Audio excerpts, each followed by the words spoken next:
নরম মাটির গন্ধে এরোপ্লেন নিঃশব্দে নেমে আসছে নিচুতে।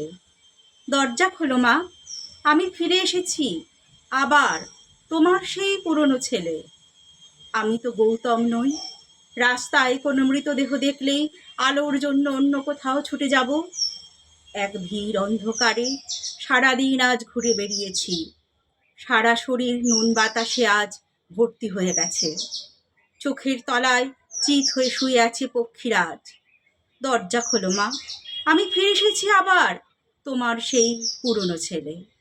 পরিব্রাজকের মতো চোখ আজ সন্ধ্যাবেলা গাঢ় জবা ফুলের সামনে ঝুঁকে পড়েছিলাম একটু হলে। ঠিক সে মুহূর্তে ঘূর্ণিঝড়ে যেন অসম্ভব হয়ে গেছি আমি। 7 লাফে সরে এসে রাস্তার বাঁ পাশ দিয়ে হন হন করে হেঁটে গেছি এদিক ওদিক থেকে। কত মানুষ পিছলে সরে গেল যে তখন, কত ট্রাম বাস ছুটে এলো এদিক ওদিক থেকে, কত মহিলা অদ্ভুতভাবে হেসে উঠল। ও রাত এলো, আমি কোনো কিছুর শব্দই পেলাম না। বছর বছর ধরে মিউজিয়ামের কাচের বোতলে যেন উবু হয়ে আমি বসেছিলাম।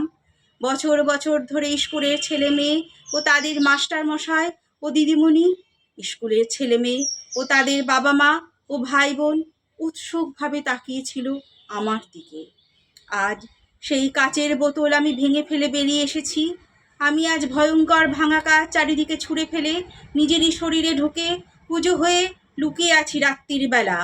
দরজা খোলো মা, আজ সারাদিন যতক্ষণ একা একা ঘুরে বেরিয়েছি, একজোড়া গম্ভীর লাল চোখ সারাক্ষণ আমার পেছন পেছন আমাকে তাড়া করে ফিরেছে।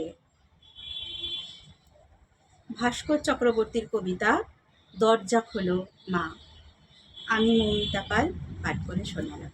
নমস্কার।